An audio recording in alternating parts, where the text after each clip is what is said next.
Hello and welcome. We are live from New Delhi. You're watching DD India News Hour, India's voice to the world. I'm Abhishek Mahajan. Coming up in the next hour. Support for India's claim for permanent UN Security Council seat increases. Bhutan and Portugal also back India's bid. Israeli attacks shift focus from Gaza to Lebanon. Multiple airstrikes rock Beirut. Jordan, Australia warn against spread of the conflict in the region. Race to White House gains momentum, taking a pitch on immigration and border issues. Kamala Harris visits southern border as Trump campaigns in Michigan after meeting Zelensky. And Storm Helene devastates US, kills 44 people across Southeast. One of the biggest storms ever to hit the Gulf Coast, leading into a catastrophic flooding.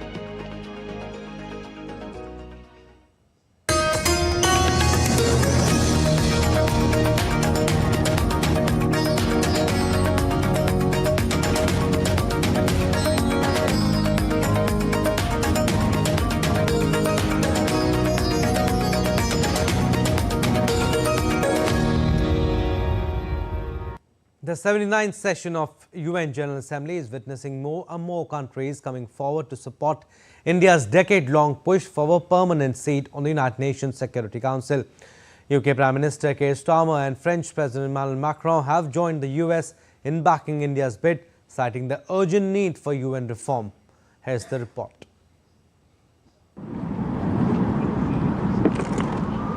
India's quest for a permanent seat on the UN Security Council gains momentum.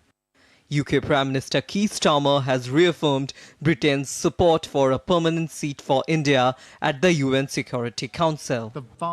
Addressing the 79th session of the UN General Assembly, Starmer said the Security Council has to change to become a more representative body, willing to act, not paralyzed by politics. We want to see permanent African representation on the Council. Brazil, India, Japan and Germany as permanent members, and more seats for elected members as well. Earlier, French President Emmanuel Macron has strongly backed India's bid for a permanent seat on the UNSC, emphasizing the need for reforms to make the UN more effective and representative. During his address at the 79th United Nations General Assembly, Macron advocated for expanding the Security Council to include Germany, Japan, India, Brazil and 2 African nations as permanent members. Last week, the United States also voiced support for India to have a permanent seat at the UNSC. During the recently held Summit of the Future at the United Nations in New York, India's Prime Minister Narendra Modi called for urgent reform of the institutions of global governance, including the UN Security Council. Success of humanity lies in our collective strength, not in the battlefield. Our वैश्विक शांति एवं विकास के लिए global संस्थाओं में reforms आवश्यक है. Reform is the key to relevance.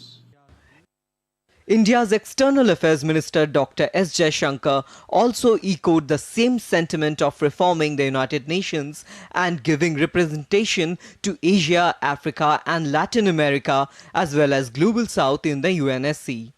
Expansion and proper representation in the permanent category is a particular imperative. Asia, Africa and Latin America, the Global South, cannot continue to be shortchanged. They must be given their legitimate voice. Real change needs to happen and happen fast. India has long made the case for joining the United Nations Security Council as a permanent member, emphasizing its significant contributions to global peacekeeping and its growing influence on the world stage. The country argues that the current 15-nation council, established in 1945, is outdated and doesn't accurately reflect today's geopolitical landscape. India last sat at the UN high table as a non-permanent member in 2021-22.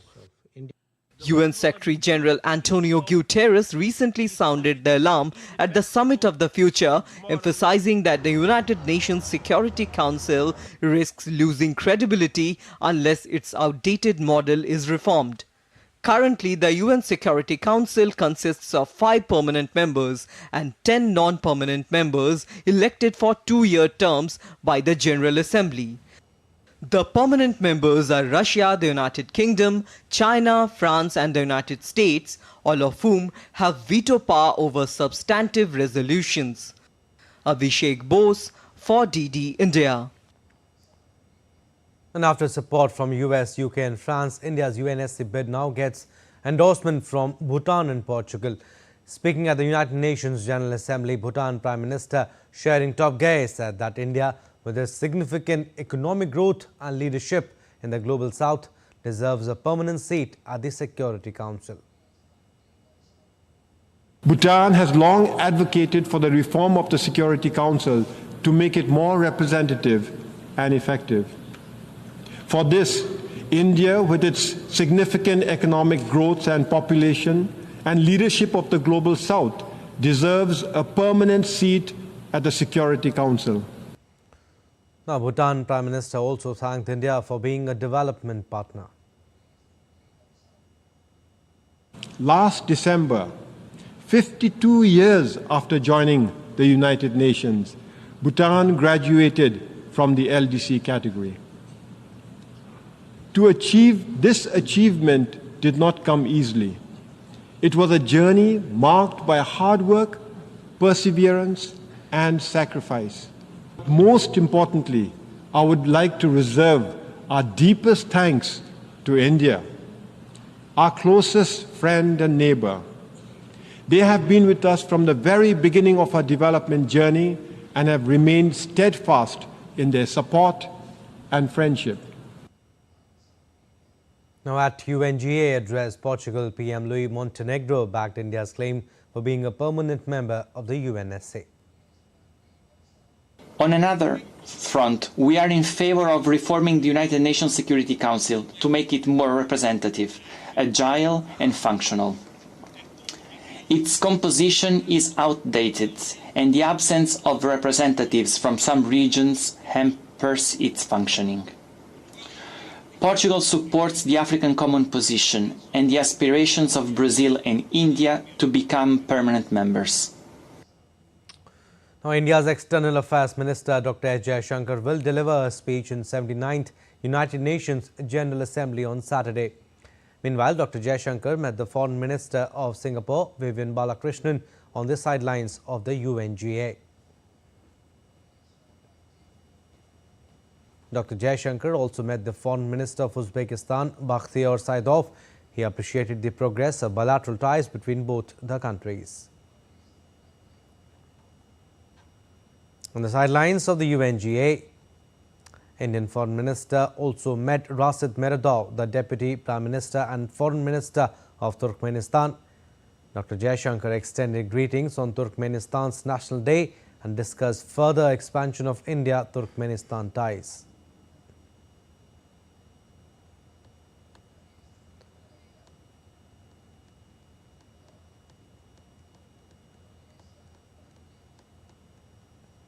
Further, the Indian minister met Abdullah bin Zayed Al Nahyan, the Deputy Prime Minister of the United Arab Emirates and Minister of Foreign Affairs.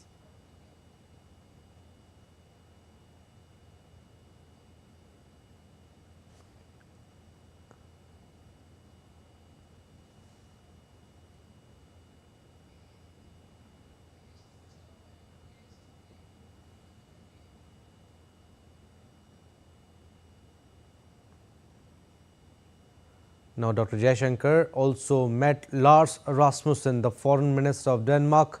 Both leaders appreciated the positive directions of the relationship of both the countries and shared perspective on Russia-Ukraine conflict.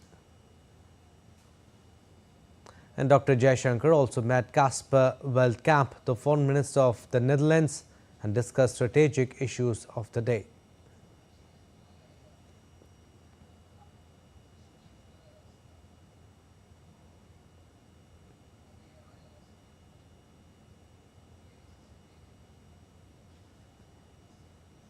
Dr. Jaishankar also met Timko Mikuinske, the Foreign Minister of North Macedonia, at the 79th UNGA meeting.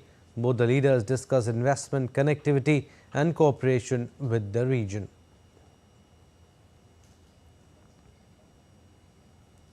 And India's External Affairs Minister Dr. S. Jaishankar chaired the BIMSTEC informal foreign ministers meeting in New York.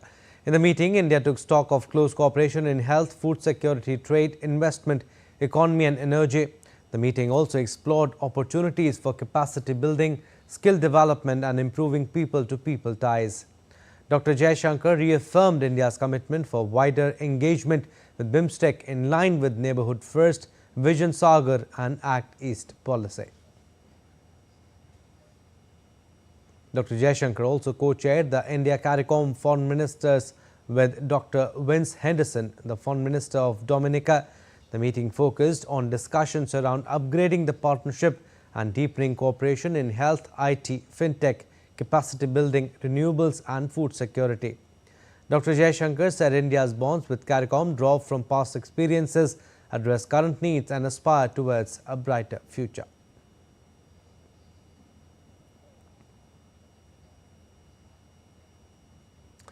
Further, Dr. Jaishankar co-chaired India Select Foreign Ministers meeting alongside Secretary of Foreign Affairs of Honduras, Eduardo Enrique Reina in New York. The meeting focused on political cooperation and deepening economic linkages, advanced South-South cooperation. The agenda of the meeting included digital public infrastructure, health, clean energy and capacity building. The meeting also highlighted possibilities of greater engagement in artificial intelligence, e-mobility, space, smart agriculture and drones. India and SELEC have a shared commitment to reform multilateralism. And calling India's rise in Global Innovation Index 2024 to 39th position a remarkable feat, India's Prime Minister Narendra Modi in a post on X wrote, and I quote him, "A remarkable feat. Our government is committed to ensuring a vibrant innovation ecosystem which can transform the lives of the youth." India has improved its ranking from 81 in 2015 to 39 in 2024 among 133 global economies. Last year, it figured at 40th position. India, however, ranked first among 10 economies in Central and Southern Asia region and also first among the 38 lower middle income economies. India's innovation landscape continues to flourish, powered by our innovators and entrepreneurs. We'll slip into a very short break, but still to come on this edition of DD India News Hour. Campaigning in full swing for third phase of assembly polls in Jammu and Kashmir. In Jammu and Kashmir, encounter underway in Kulgam's Adigam Devsar area. And IMD predicts heavy rainfall in Maharashtra. Delhi likely to witness light rainfall.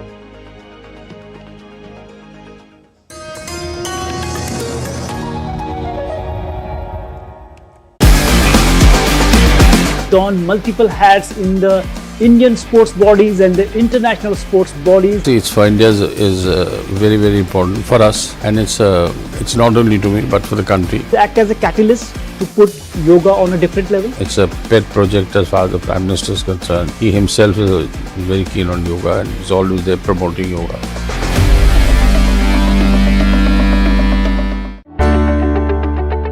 Is foreign interference becoming the biggest threat to democracy worldwide? Human mind is being hacked. How it is being hacked is by sowing those seeds of doubt in the leadership. This falls in the domain of grey zone warfare, where even before the information age, there always was foreign interference in elections. It is Cold War 2.0, force multiplied with digital technology and then reaching out to each and every individual voter.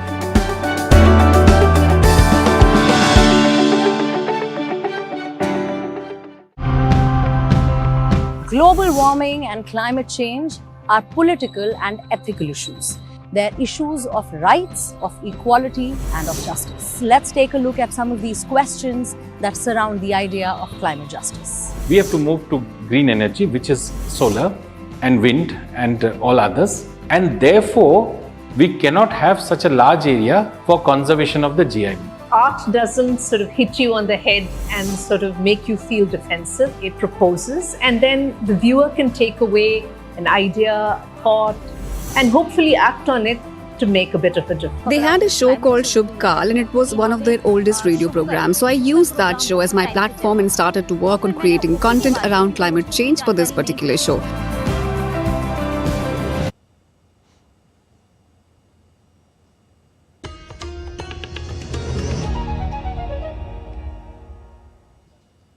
Welcome back. You're watching DD India News Hour. I'm Abhishek Mahajan. India once again has slammed Pakistan at a global stage. Addressing United Nations General Assembly, Indian diplomat Bhavika Mangla Nandan said that Pakistan has a global reputation of terrorism, employed cross-border terrorism as a weapon against its neighbor. A country run by the military with a global reputation for terrorism, narcotics trade, and transnational crime has had the audacity to attack the world's largest democracy. I speak about the reference to India in the speech of the Pakistani Prime Minister. As the world knows, Pakistan has long employed cross-border terrorism as a weapon against its neighbors. It has attacked our parliament, our financial capital Mumbai, marketplaces, and pilgrimage routes. The list is long. For such a country to speak about violence anywhere is hypocrisy at its worst. And referring to Pakistan Prime Minister Shehbaz Sharif's speech at UNGA, India pointed out that how Pakistan is using terrorism to disrupt elections in Jammu and Kashmir. It is even more extraordinary for a country with a history of rigged elections to talk about political choices, that too in a democracy. The real truth is that Pakistan covets our territory and in fact has continuously used terrorism to disrupt elections in Jammu and Kashmir, an inalienable and integral part of India. A reference has been made to some proposal of strategic restraint. There can be no compact with terrorism. In fact, Pakistan should realize that cross-border terrorism against India will inevitably invite consequences. And campaigning is underway in full swing in Union Territory of Jammu and Kashmir for the third and final phase of assembly polls. 11 assembly constituencies of District Jammu are all set for polls, with over 12 lakh voters going to exercise their right to franchise on October 1st. Polling for the first two phases was held on September 18 and 26 respectively. The counting of votes will be held on October 8. All right, for more on this, we are joined by DD India's Debyendu Mondal. He is joining us live from Gulmarg, JNK. Good morning, Debyendu. Tell us about the preparations for the third phase of elections in Jammu and Kashmir. How's the atmosphere? Campaigning in full swing? Well, good morning, Abhishek. That's right. You know, the last phase of election in the Jammu Kashmir is going to be held on the 1st of October. The last minute preparations are underway. The security measures are being taken to ensure that like both the first and the second phase of election, there are no disruptions here in the last phase of election, especially, as you rightly said, the 11 districts of Jammu as well as, the North Kashmir region is going to polls in this particular phase of election. Where I am currently, which is the Gulmarg constituency, it's the direct contest between the PDP and the National Conference. Today, in fact, Umar Abdullah is also going to hold a rally here in Gulmarg in a short while from now. Of course, the NC is contesting this election in alliance with the Congress party. whereas the BJP is not in fray in this particular region of Jammu and Kashmir. But, the BJP strong bastion of Jammu, where they are contesting almost all the seats in that region. And the BJP hopes that they are going to repeat their tally like what they have shown their performance in 2014 assembly elections. Of course, the atmosphere is electric with the fact that people are excited to cast their vote. The people of Jammu and Kashmir have been long demanding that the elections do take place here, and which is finally happening. And the people, we have seen the large voter turnout when we talk about Kashmir in the first two phases. It is also expected that in this particular phase of the last phase of election of Jammu and Kashmir, voter turnout will be significantly higher than what was witnessed in the erstwhile years here in this particular state. So, of course, right, people excitement. Devendu, also, how do we see the contest in this phase? I mean, who are the top candidates there in Gulmarg primarily? Well, as I said, Abhishek, it's the direct contest between PDP, Mehbooba Mufti's PDP, and Umar Abdullah Farooq Abdullah's NC. The NC is in alliance with the Congress party. The candidates from the PDP is Ahmed Mir. And from the National Conference, it's Farooq Ahmed Shah. So, of course, these are two of the key candidates here that are contesting from this particular constituency in Gulmarg. But the people that I have been talking to here in Gulmarg, they say that the NC is at an upper hand, given the fact that also because of the fact that it's alliance with the Congress party and that there is no BJP or any third party that is contesting. So, of course, the vote split is unlikely to happen here, and Umar Abdullah's National Conference could perhaps pull the strings here in this particular constituency. Abhishek. All right, Devendu, we'll leave it at that. Thank you for your inputs. An encounter broke out between terrorists and security forces in Adhikam Devsar area of Kulgam district in Jammu and Kashmir. It's believed that some terrorists are likely to be trapped in the area. The ongoing anti-terror operation was being carried out by Jammu and Kashmir Police and the Indian Army.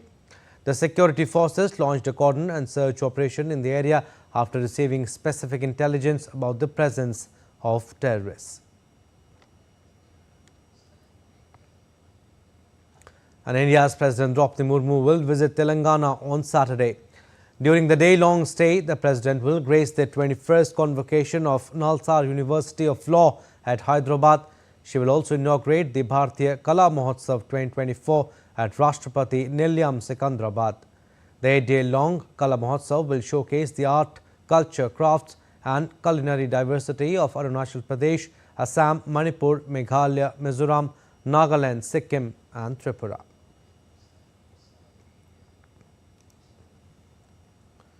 And India's Finance Minister Nirmala Sitharaman signed a new bilateral investment treaty between India and Uzbekistan in Samarkand on Friday. Sitharaman emphasized the vast trade opportunities between India and Uzbekistan and pushed for increased trade.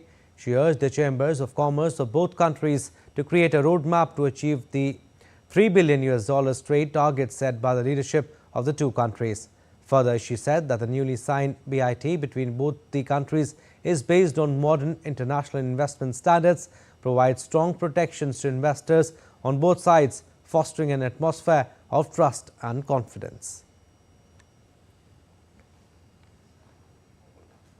And India and Mongolia have been working closely for the last few years on strategic issues. Mongolian investors are also interested in investing in India. They are exploring the possibility of investing in various states of India across different sectors. And at a regional industry conclave organized in Sagar city of India's Madhya Pradesh, DD India correspondent Aditya Srivastav talked to the ambassador of Mongolia, Ganbol Damjov, on possibilities of cooperation between the two countries as far as investment is concerned. Madhya Pradesh is organizing a regional industry conclave in various places of Madhya Pradesh.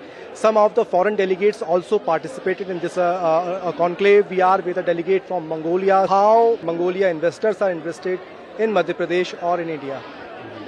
First of all, I'm happy to be part of this important investment conference. And personally, I see that Mongolia and India have a very huge potential for for the implementing joint projects. Especially, I see the 3 or 5 areas.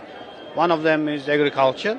Also, Mongolia is rich in livestock. We have more than 70 million livestock. So the livestock dairy products as well as leather, the cashmere wool is also very good business, can be. And of course, the next thing is I'm looking is that mining.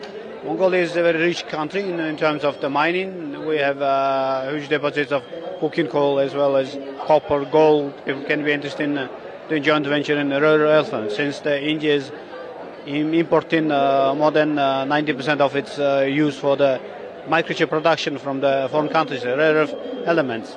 Can you tell us the business relationship between India and Mongolia?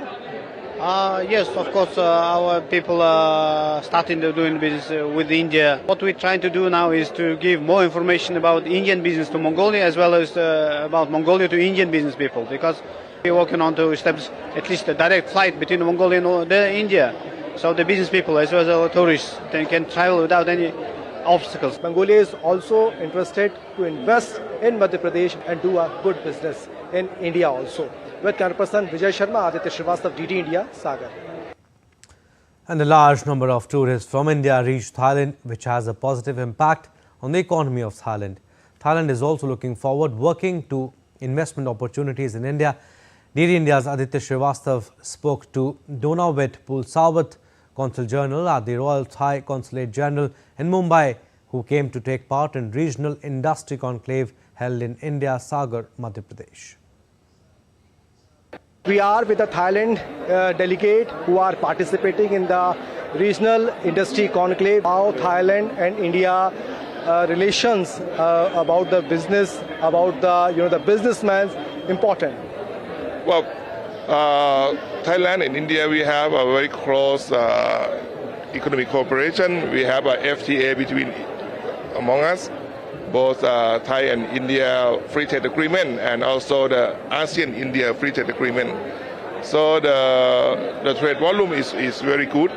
Sir, how India's tourist increase Thailand, the economy about the Thailand tourism?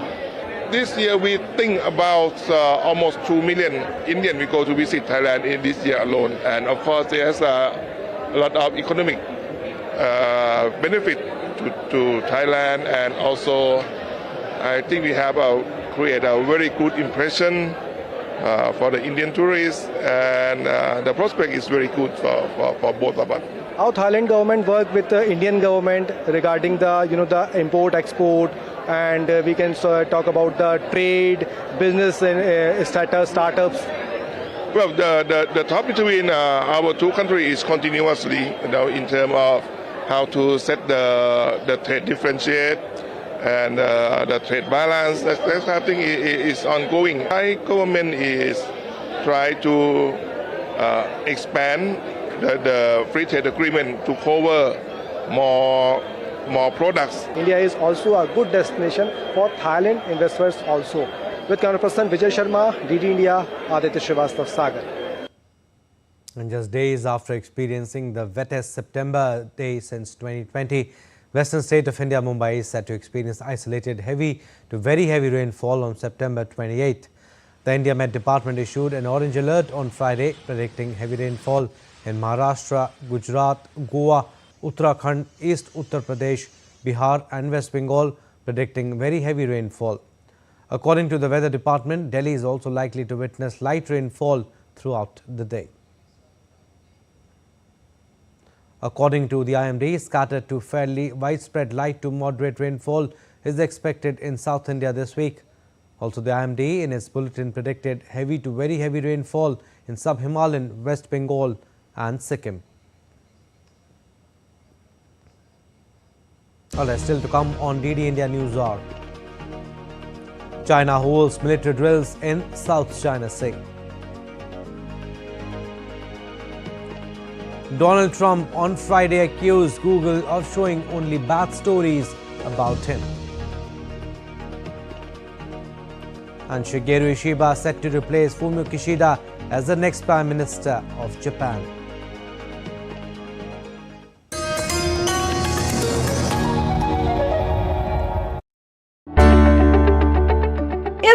Human interference becoming the biggest threat to democracy worldwide. Human mind is being hacked.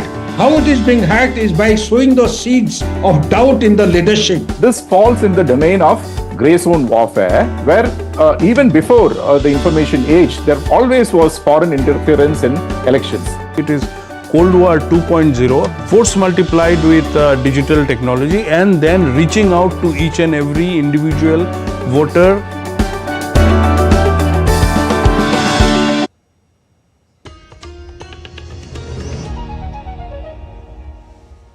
Welcome back. You're watching DD India News Hour. I'm Abhishek Mahajan. Recap of what we've done so far.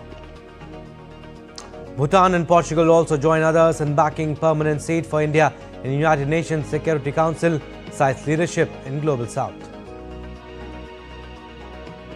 Israeli attacks shift focus from Gaza to Lebanon. Multiple airstrikes rock Beirut.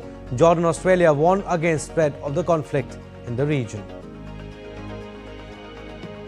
Race to White House gains momentum, taking a pitch on immigration and border issues. Kamala Harris visits southern border as Trump campaigns in Michigan after meeting Zelensky. And Storm Helene kills at least 44 people across southeastern US, one of the biggest storms to ever hit the Gulf Coast, leading into a devastating flooding. A series of new blasts hit Beirut's southern suburbs in the early hours of Saturday, sending huge clouds of smoke soaring above the densely populated area. The Israeli army claimed that its airstrikes killed Mohammed Ali Ismail, the commander of Hezbollah's missile unit in southern Lebanon, and his deputy, as well as other senior officials. The strikes were followed by a second bombing hours later, which Israel's military said targeted Hezbollah weapons stored in buildings in the area. The Israeli army said that it would attack all strategic locations of Hezbollah, asked residents to evacuate. As part of the extensive aerial operation to degrade Hezbollah's terrorist infrastructure and capabilities, we are preparing to conduct strikes on strategic assets that Hezbollah has hidden underground beneath 3 buildings in the heart of the Dahya in Beirut. Over the years, Hezbollah has developed an anti-ship missile arsenal supplied by Iran. Hezbollah has both threatened and, in the past, carried out attacks on maritime global shipping route. Meanwhile, Hezbollah denied on Saturday that any weapons or arms depots are located in buildings that were hit in an Israeli strike on Beirut suburbs, the Lebanese armed group's media office said in a statement.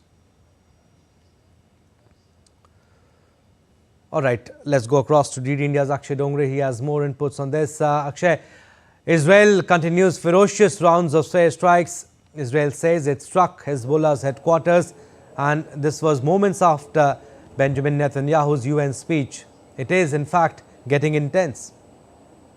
Well, absolutely it is, Abhishek. In fact, the way we are seeing this operation being carried out in the northern parts of Israel, and how Hezbollah has been reacting to these strikes, how they have been trying to target the cities of Israel, and how Israel has been carrying out aerial attacks against Hezbollah targets in southern parts of Beirut, is in fact a clear testimony to the fact that this conflict that initially started from ground operations in Gaza has now expanded to further territories. Now, Hezbollah being attacked is not just a concern for Lebanon, it is also a major force in Iran. So clearly any support that is coming in for Hezbollah is not only coming from Lebanon, it is coming directly from Iran and other countries that are also supporting the actions that are being carried out by Hezbollah. Now, what we are seeing right now is that the intensity of the attacks and the the targeting of Hezbollah targets has intensified quite significantly. And not only the headquarters has been attacked, but Israel has been mapping out all the areas of Hezbollah in the southern parts of Lebanon,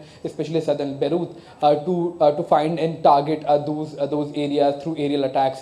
Now, whether this is a precursor to a ground invasion, whether this is a precursor to a ground action against Hezbollah targets, that remains to be seen. But from the indications that are coming in, ground attacks, a ground invasion seems imminent southern parts of Lebanon, and that is in fact one of the biggest concern, not just for the countries that are in the parts of West Asia, but also countries in the West as well. In fact, US has called for a ceasefire of 21 days between Israel and Hezbollah, but it seems that even after that call was given, attacks were carried out by Israel. So clearly that warning or that suggestion was paid no heed, neither by Hezbollah nor by Israel.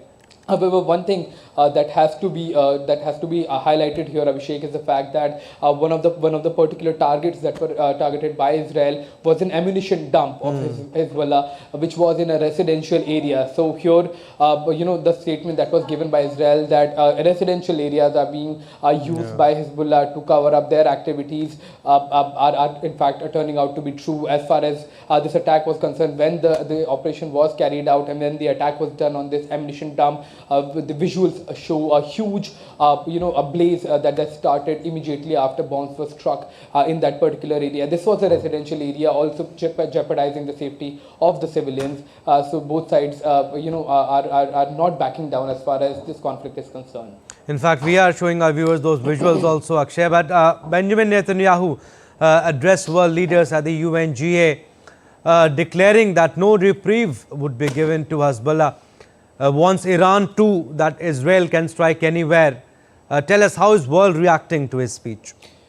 Well, we saw at the United Nations General Assembly when Benjamin Netanyahu addressed the assembly, several of the diplomats that were present there, especially from West Asian countries, especially the allies of Lebanon, allies of Palestine, they walked out of the speech and many of them also were chanting against the address by Benjamin Netanyahu. Many were calling him a terrorist, many were calling him a killer. However, Benjamin Netanyahu stood his ground and he delivered the speech as far as the activities of Israel are concerned in that part of the world.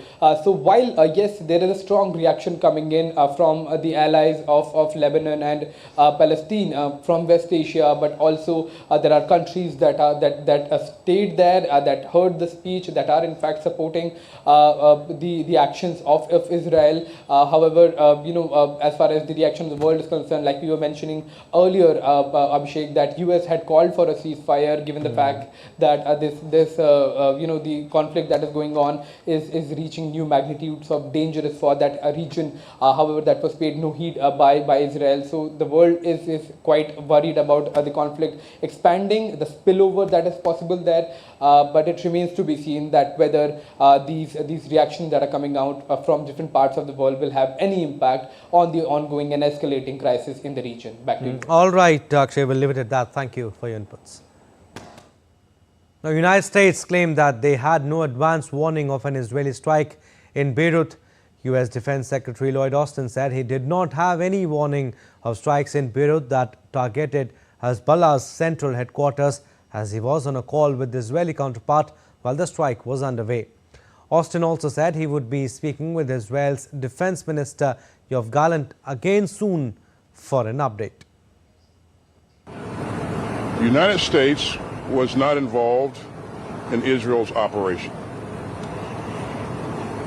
We had no advance warning. My call with Minister Gallant took place while the operation was actually already underway. What I will say is that you've heard me say a number of times that an all-out war should be avoided. Diplomacy continues to be the best way forward, and it's the fastest way to let displaced Israeli and Lebanese citizens return to their homes on both sides of the border. Now, while speaking at United Nations Security Council, Jordan's foreign minister warned against threat of spread of conflict across the Middle Eastern region and turning into a regional war. The danger of the region falling into a real regional war is growing by the day. Stop this danger before it's too late. You have the legal, political and operational tools that can defeat it. Use it. Impose sanctions. While Australian Foreign Minister Penny Wong also said in the United Nations on Friday that Lebanon cannot become the next Gaza. Humanitarian aid is not a long-term answer. It is now nearly 300 days since Australia and 152 other countries voted for a ceasefire, and today I repeat that call. Just as I repeat Australia's call for a ceasefire in Lebanon and for parties to fully implement Resolution 1701, Lebanon cannot become the next Gaza. Now, UN Secretary General Antonio Guterres has warned that Lebanon must not be allowed to become another Gaza, stressing that a full-scale war must be avoided at all cost. Speaking at a UN Security Council meeting on the West Asia, Guterres urgently called for an immediate ceasefire. Israeli Defense Forces struck civilian buildings in Beirut, saying they had targeted Hezbollah's main headquarters located under Nice. War in Lebanon could lead to further escalation involving outside powers. I fully support the proposal for a temporary ceasefire, allowing for the delivery of humanitarian relief and paving the way for the resumption of serious negotiations for a durable peace across the blue line. We need this ceasefire now. We cannot afford endless negotiations as we have on Gaza. We must avoid a regional war at all costs. Gaza remains the epicenter of the violence, and Gaza is key to ending it. Now, tensions likely to escalate further on the disputed areas of South China Sea.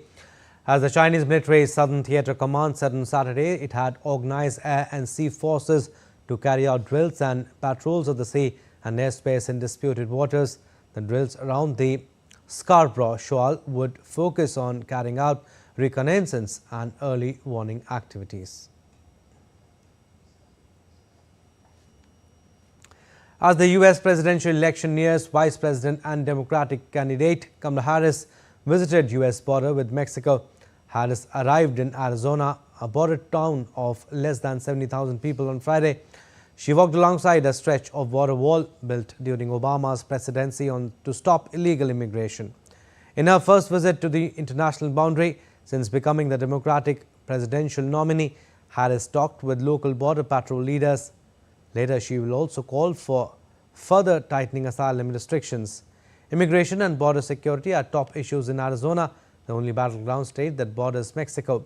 Some 7 million migrants have been arrested illegally crossing the border under Harris and Biden rule, a record high number that has fueled criticism from Trump.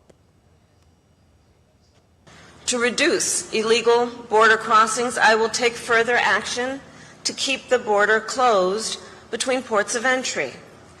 Those who cross our borders unlawfully will be apprehended and removed and barred from re-entering for 5 years. We will pursue more severe criminal charges against repeat violators. And if someone does not make an asylum request at a legal point of entry and instead crosses our border unlawfully, they will be barred from receiving asylum. Former U.S. President Donald Trump met Ukrainian President Volodymyr Zelensky on Friday. While his meeting, Trump, in a statement, said that he has a very good relationship with Russian President Vladimir Putin. Adding further, he also vowed to end Ukraine conflict quickly as Zelensky discussed his victory plan for Ukraine. Trump's meeting with Zelensky comes after he criticized the Ukrainian leader on the campaign trail. So I appreciated that. So we have a very good relationship. And I also have a very good relationship, as you know, with President Putin. And I think if we win, I think we're going to get it resolved very quickly. I really think we're going to get it resolved. I hope we have more good relations. We're going to have, oh, I see. Yeah, but you know, it takes two to tango, you know, and we're going to have a good meeting. And after his meeting with Zelensky, Trump continued his election campaign in Michigan. Addressing a rally, the former president blamed his rival and Vice President Kamala Harris and U.S. President Joe Biden for over-immigration issues in the U.S. We had the best numbers we ever had 4 years ago, and now we have the worst numbers in the history of the world, not just this country.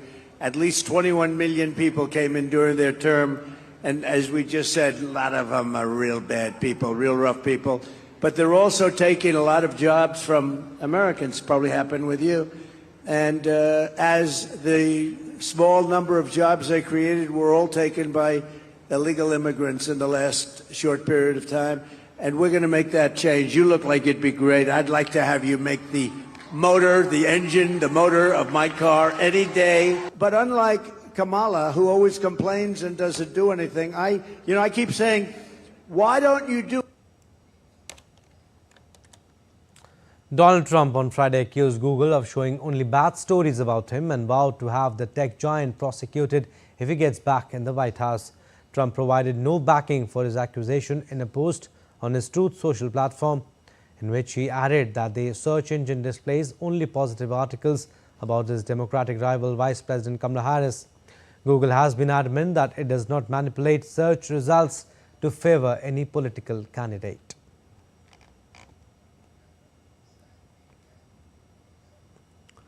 In one of the most unprecedented elections, former Defense Minister of Japan, Shigeru Ishiba, is set to replace Fumio Kishida as the next Prime Minister of the country. Japan's newly elected Prime Minister vowed to take necessary measures to boost consumption and wages for betterment of economy. And the death toll from Storm Helene rose to at least 44 people across the southeastern United States. Helene was one of the biggest storms to ever hit the Gulf Coast, leading into a life-threatening flooding. Hurricane caused torrential flooding across southeastern United States, hampering lives of millions of emergency responders launched massive operations to rescue people inundated in flood. Helene made landfall as a Category 4 hurricane, which later weakened to a tropical storm and eventually a tropical depression. The storm has continued to wreak havoc across multiple states, knocking out power for millions of customers.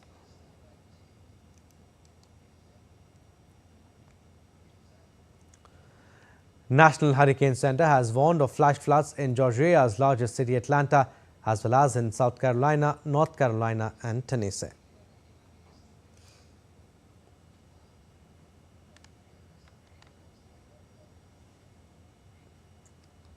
All right, we'll slip into a very short break. On the other side, more stories. Keep watching DD India News Hour.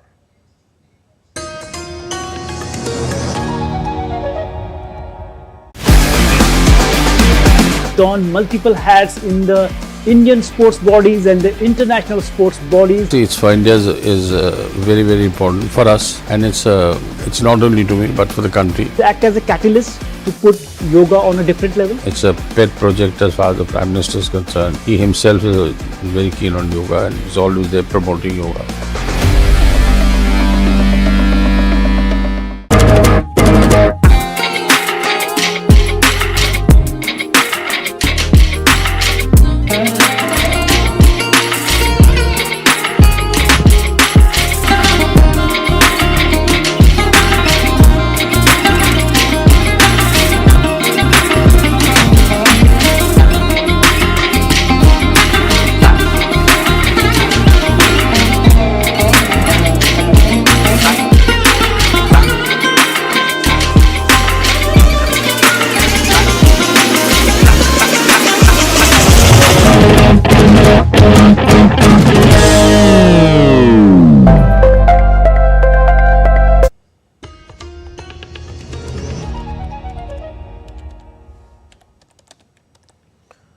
Welcome back. You're watching DD India News Hour. I'm Abhishek Mahajan, and sports updates now. We'll start with India versus Bangladesh Kanpur test.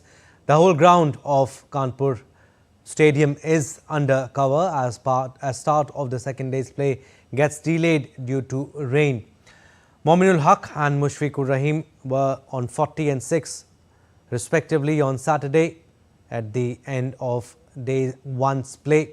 Rain forced early stumps on the opening day also of the second test between India and Bangladesh at Green Park Stadium in Kanpur. Akash Deep struck twice on day one to reduce Bangladesh to 29 for 2 before the visitors made a bit of recovery. Ravichandran Ashwin claimed the third wicket of Bangladesh.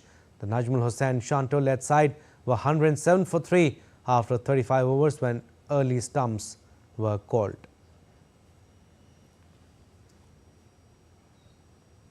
In a landmark moment at the Paris Paralympics 2024, Swayam, a leading accessibility organization, unveiled an inspiring video highlighting its crucial support for India's para-athletes. Swayam has played a vital role in ensuring accessible and inclusive transportation for these athletes, advancing the cause of accessibility in sports. In an exclusive interview with DD India correspondent Tapush Bhattacharya, speaks with Sminu Jindal, founder and chairperson of Swayam, about their impactful work. Joining me is Sminu Jindal, the chairperson and the founder of Swayam. This NGO, ma'am, is working on accessibility for everyone, especially people who require it, for disabled, special people. Tell us more about your work. It's been 24 years that you guys have been working. It's a long time. And you guys made a huge impact on India's para-athletes, especially when in Tokyo Games as well as in the Paris Para Games. Give your opinion, your thoughts on how exactly these last 24 years have been and how it has helped our para-athletes to shine on international stage. Sports is one place where we can make our character because it teaches us more than me. It talks about we, and it gives us small little victories that are so important to us in our daily mental health also.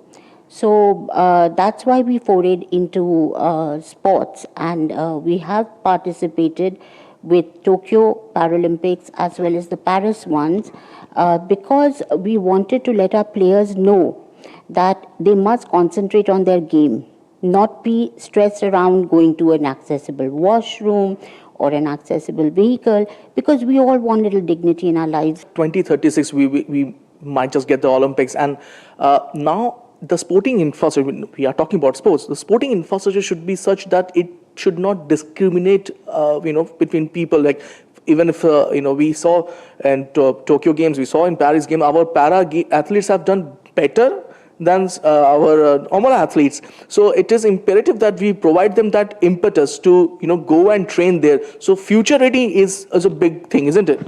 Exactly, because this will be one of the very important aspects that will be concentrated upon, and we want India to come out shining. So we definitely want accessibility to be there, yes, for the para-athletes and also for people, other people who come and watch this sport. Absolutely. To have accessibility in every field will really make India look big, and we're at the cusp of becoming a big, huge nation. I am looking at India becoming #1, and when that happens, accessibility in infrastructure and transport. How long do you think it will take for India to become, let's say, give accessibility or provide them that path to become accessible for everyone? I think a very major aspect is awareness.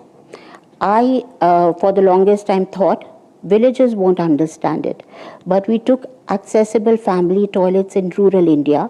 We've touched about 11 states, 135 districts, and we realized that if we talk to the villagers, they're looking at westernized pots to be an aspirational thing to get. Yes, absolutely. And it is wonderful to know that even in villages, people understand accessibility. It's just that it's a little complicated, accessibility as in definition, and then a Hindi translation, which would be literal, is Sugamyata. So sometimes people get confused. What are we really talking about? Are we just talking about ramps or elevators? But it's a lot more, many more things, because we're talking about pedestrian pathways so that children can go ride a bike safely, so that parents are not worried at home, So all those things really make a difference. And I do hope and pray that if awareness starts happening, if it is taken as a topic equally of your interest as much as it is mine, then things will go forward, then things will change. But till then, I just have to hope and wish that we will change it in, now I don't want to say 2 years, 10 years, definitely before we get the Olympics. Much appreciated time. So that was Sminu Jindal talking about the fact that in the next 10 years, we might have accessibility for all, and she's leading the winds of change. With Campus and Loknath, this is Tapush Bhattacharya for DD India from Delhi. And the Indian doubles pair of Trisa Jolly and Gayatri Gopichand will be in action in the semi-finals of Macau Open in just a while from now. India duo will be up against Chinese Taipei pair Hang En-zhu and Pia Shan, who are ranked 54th in the world. On Friday, the world number 23 duo secured a win over 6th seed Xu Yinhui and Lin Jianyun in 39 minutes by 21-12, 21-17 in 2 straight games. The Macau Open will be played till Sunday. All right, that's all for this edition of DD India News Hour. But do let us know your thoughts on the news of the day. For those on the go, you can get all the latest news and updates from India and across the world on DD India mobile app. The app is available on both Android and iOS.